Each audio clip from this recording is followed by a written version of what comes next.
বেচারা তৃণমূল কংগ্রেস। এরকম করলে খেলা যায় বলুন? এতদিন তাও ইডি, কলকাতা হাইকোর্ট পিছনে লেগে পড়েছিল, রাজনৈতিক প্রতিহিংসা করছিল, সব না হয় মেনে নিচ্ছি, কিন্তু এবার তো নির্বাচন আসছে।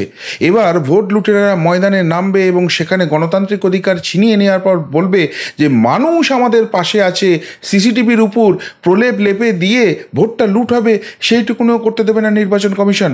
এবং তার উপরে গোদের উপর বিষ ফোড়ার মতো আইটি এবার পিছনে লেগে যাচ্ছে। এরকম করলে খেলা যায়? খেলবো না। একটুও কোথায় হক্কাই করতে দিচ্ছে না, চিটিং করতে দিচ্ছে না। আর সেই দাবি নিয়ে 5 বীর পুঙ্গব গিয়েছিলেন আজকে নির্বাচন কমিশন দপ্তরে।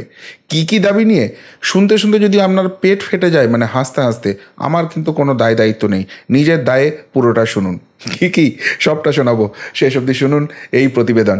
নমস্কার, প্রিয়বন্ধু মিডিয়ায় আপনাদের স্বাগত এবং আপনারা দেখছেন প্রিয়বন্ধু বাংলা, সত্যের সন্ধানে সর্বদা আমি শুদ্ধশীল। বন্ধুরা, এই রাজ্যে এমনিতেই একটু অবস্থা খারাপ চলছে শাসক দল তৃণমূল কংগ্রেসের। একে চাকরি বাকরি নেই, ছেলেরা যে পরিমাণ হল্লা গুল্লা করছে, সেই হল্লা গুল্লার চোটে একটা পারসেপশন তৈরি হয়ে গেছে। তার উপর যারা ওই চাকরিগুলো বেচছিল সেই লোকগুলো সব ইডি ধরে নিয়ে জেলে পুড়িয়ে দিয়েছে, শর্ট পড়ছে, লোকজনও ক্ষেপে আছে এর ফলে। তার উপর আবার গোদের উপর বিষ ফোড়ার মতো রেশন দুর্নীতি সামনে চলে এসছে, গরু চুরি, কয়লা চুরি, সব কিছুতে এই দলটার নাম জড়িয়ে যাচ্ছে। আর তারপর সন্দেশখালি যা হয়েছে, এরপর তো লোককে ভোট চাইতে গেলে তারা করবে, সন্দেশখালি অলরেডি করতে শুরু করে দিয়েছে। তো এই পরিস্থিতিতে একটা ভালো পরিকল্পনা ছিল যে টাকা পয়সা ছড়িয়ে ছিটিয়ে মুখ বন্ধ করে যদি এই নির্বাচনী বৈতরণীটা পেরোনো যায়। কেননা 2019-এর থেকে যদি একবার ফলাফলটা খারাপ হয়, তাহলে তার নবান্নে তখ্ত, আসন কিছুই আটকে রাখা যাবে না। ফলে সেই জায়গাটা যখন তৈরি হচ্ছিল, একটা আশা বাঁধছিল মনের মধ্যে যে এবার মানুষ টাকা পয়সা হাতে পাবে, সব কিছু ভুলে যাবে। কোথাও কিছু নেই। বাংলায় 24-এর ভোটে খরচের নজরদারি চালাতে 78 জনের টিম পাঠাচ্ছে ইনকাম ট্যাক্স। মানা যায় বলুন এই ধরনের ঘটনা? তীব্র প্রতিবাদ হওয়া উচিত। কেন? একটু খরচই করবে না হয় নেতারা, তারপর তো 5 বছর আর খরচ করবে না, খরচটা তুলবে। তো এখন ভোটের আগে কেন এই জিনিসটা করছে? যেটা শোনা যাচ্ছে যে আপনারা জানেন যে এক্সপেন্স অবজারভার নির্বাচন কমিশনের তরফে অলরেডি থাকে এবং সেটা ভোট ঘোষণা হলে সেই জায়গাটাই হবে। কিন্তু এবারে একটা নজিরবিহীন সিদ্ধান্ত নিয়েছে ইনকাম ট্যাক্স ডিপার্টমেন্ট। তাদের কাছে যা ইন্টেল এসছে, এবং সেটাও বিভিন্ন রকম কেন্দ্রীয় সংস্থার তরফ থেকে, এবারের নির্বাচনে প্রচুর নাকি টাকার খেলা হবে। কীরকম টাকার খেলা হবে বা কেন হবে? আপনারা জানেন যে বিজেপি বা এনডিএ তারা কিন্তু অলরেডি বলে দিয়েছে যে আপকিবার 370 পার বা 400 পার একটা বড় সংখ্যক আসন বিজেপি নেবে, এবং সাধারণ মানুষের পারসেপশনও তাই। বিপুল পরিমাণ আসন নিয়ে তারা আসবে। ফলে বহু দল রাজনৈতিক অস্তিত্ব সংকটে ভুগবে, বহু নেতা নেত্রীর রাজনৈতিক কেরিয়ার কার্যত এরপরে শেষ হয়ে যাবে। তারা কিন্তু আর ময়দানে ঘুরে দাঁড়াতে পারবেন না।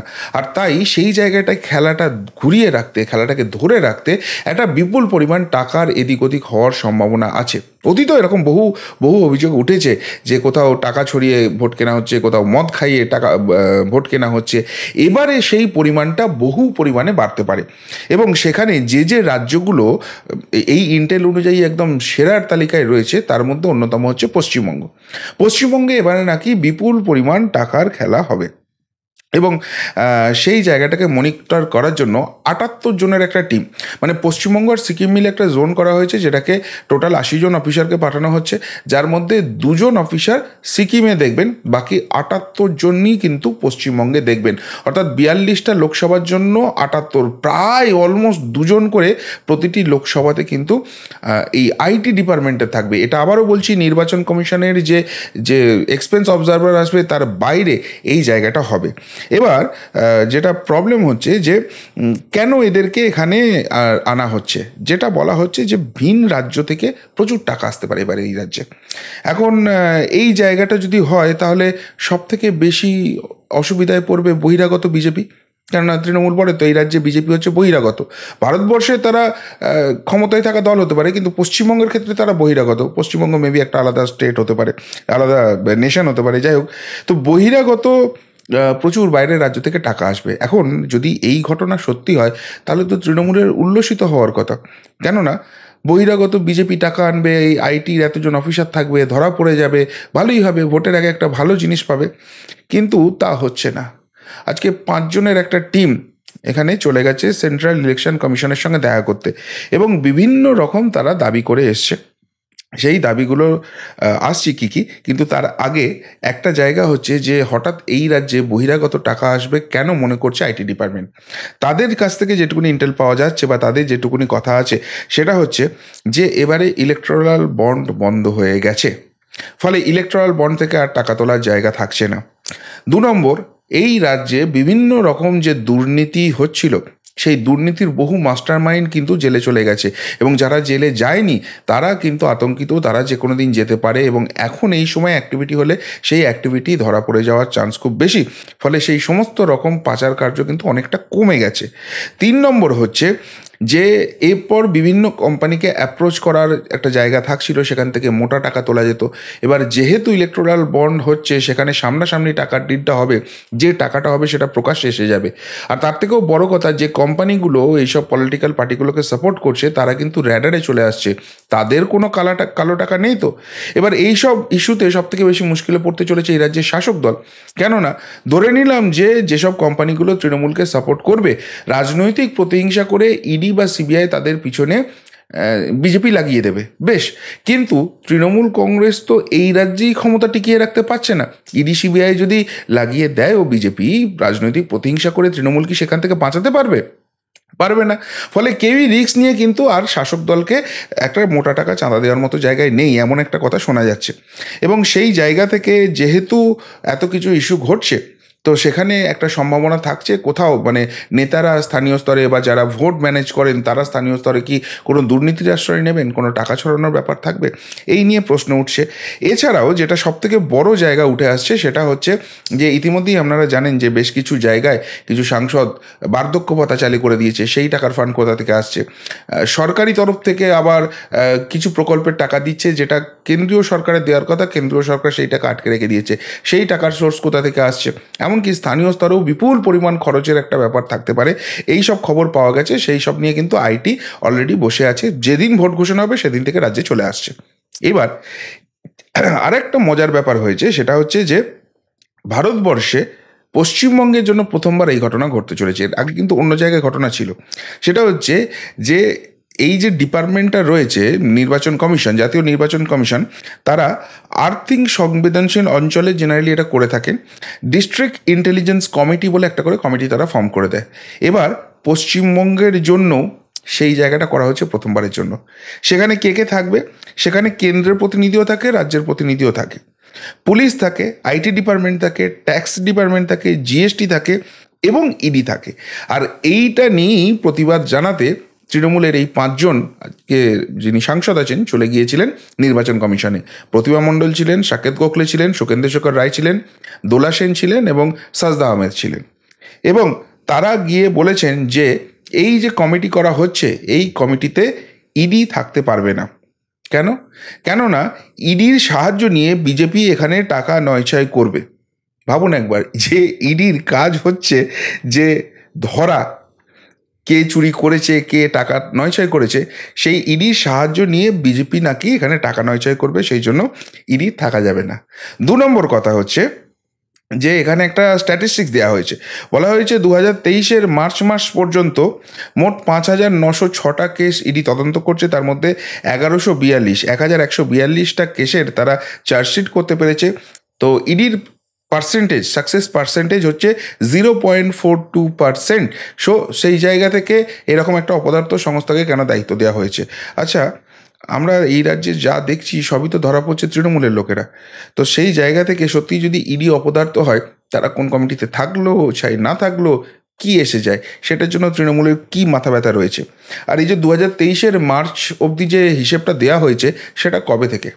সেই হিসেবটা দেওয়া হয়েছে যবে থেকে ইডি জন্ম হয়েছিল সেই দিন থেকে। এবং তার বেশিরভাগ সময়টাই কারা চালিয়েছে এখানে সরকার? না কংগ্রেস। ফলে সেখানে ইডির সেই সাকসেস রেট ছিল না, তাদের হাতে সেই ক্ষমতা দেওয়া ছিল না। এবার 2014 সাল মানে নরেন্দ্র মোদী সরকার আসার পর থেকে যদি ইডির সাকসেস রেটটা দেখে, তাহলে এই যে 1142টা যে হয়েছে, তার মধ্যে 1100-র বেশি কেস হয়েছে, সলভ হয়েছে, চার্জশিট হয়েছে নরেন্দ্র মোদীর জামানায়। ফলে সাকসেস রেটটা সেখানে যে কোন পর্যায়ে পৌঁছেছে, সেটাই কি আতঙ্ক বাড়াচ্ছে? আসল জায়গাটা চেপে যাচ্ছে। এরপর আর একটা কথা বলা হয়েছে, সেটা হচ্ছে কেন্দ্রীয় বাহিনীর জওয়ান। এই রাজ্যের জন্য নাকি নির্বাচন কমিশন বলেছে 920 কোম্পানি কেন্দ্রীয় বাহিনীর জওয়ান পাঠানো হবে। প্রশ্ন করা হয়েছে কেন পাঠানো হবে, এবং সেখানে বলা হয়েছে 2021-এ যখন কেন্দ্রীয় বাহিনীর জওয়ান এখানে এসে রুট মার্চ করছিল, তখন স্থানীয় মানুষ আতঙ্কিত হয়ে গিয়েছিলেন, সাধারণ মানুষ আতঙ্কিত হয়ে গেছিলেন ওই রুট মার্চের শব্দে। তাই পশ্চিমবঙ্গে এবারে কেন্দ্রীয় বাহিনী জওয়ান পাঠানো যাবে না। এইসব আবদার নিয়ে আজকে তৃণমূলের প্রতিনিধিরা গিয়েছিলেন জাতীয় নির্বাচন কমিশনের সঙ্গে দেখা করে এসছেন। সেখানে আধারের প্রসঙ্গ বলে এসছেন, চোপড়ার শিশু মৃত্যুর কথা বলে এসছেন, যা যা হয়েছিল সব কিছুই বলে এসছেন, সন্দেশখালিটা শুধু বলতে ভুলে গেছেন। কিন্তু প্রশ্ন হচ্ছে যে এত তৎপরতা কেন? একটা দল সততার প্রতিমূর্তি, যারা সততার সঙ্গে রাজনীতি করে, টাকা পয়সার সঙ্গে যাদের কোনো লেনাদেনা নেই, যাদের নেত্রী টালির চালে থাকে, ভেতরে কি আছে আমরা কেউ জানি না, যাই হোক টালির চালে থাকে, হাওয়াই চটি পরে, সাদা শাড়ি পরে, হাতে আইফোন সব থেকে দামিটা থাকতে পারে, কবজিতে স্মার্ট ওয়াচ বাঁধা থাকতে পারে, গলায় মোটা চেন থাকতে পারে, সমস্ত কিছু, সেগুলো সবই একটা খুব সাধারণ জীবনযাপনের ব্যাপার। তো এই রকম একটা দল, যাদের সঙ্গে টাকা পয়সার কোনো রকম কোনো লেনদেন নেই, যারা টাকা পয়সা দিয়ে করে না, নেত্রীর আদর্শে শুধু দল করে, সেই দলটা নির্বাচনে জিতবে সাধারণ মানুষের সমর্থনে। কেননা সে পঞ্চায়েত নির্বাচনেই হোক আর পুরসভা নির্বাচনই হোক, সব জায়গায় তো দেখছি 96-97% করে সব ভোট পেয়েছে তৃণমূল কংগ্রেস। তাহলে সেই দলটা এত আতঙ্কিত কেন?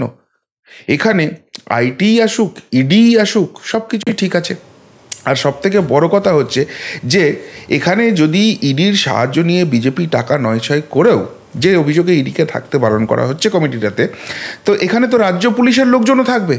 তাহলে সেই কমিটি, রাজ্য পুলিশের লোক তো জেনে যাবে যে ইডির সাহায্য নিয়ে বিজেপি টাকা নয়ছয় করছে, তারা তো ইমিডিয়েটলি সেটা জানিয়ে দিতে পারবে, শাসক দলকেই জানিয়ে দিতে পারবে, সেটা প্রুফ হিসেবে তারা সামনে নিয়ে চলে আসতে পারবে। কিন্তু সেই জায়গাটায় আস্থা না রেখে এই 78 জনের আইটি টিম কেন হচ্ছে?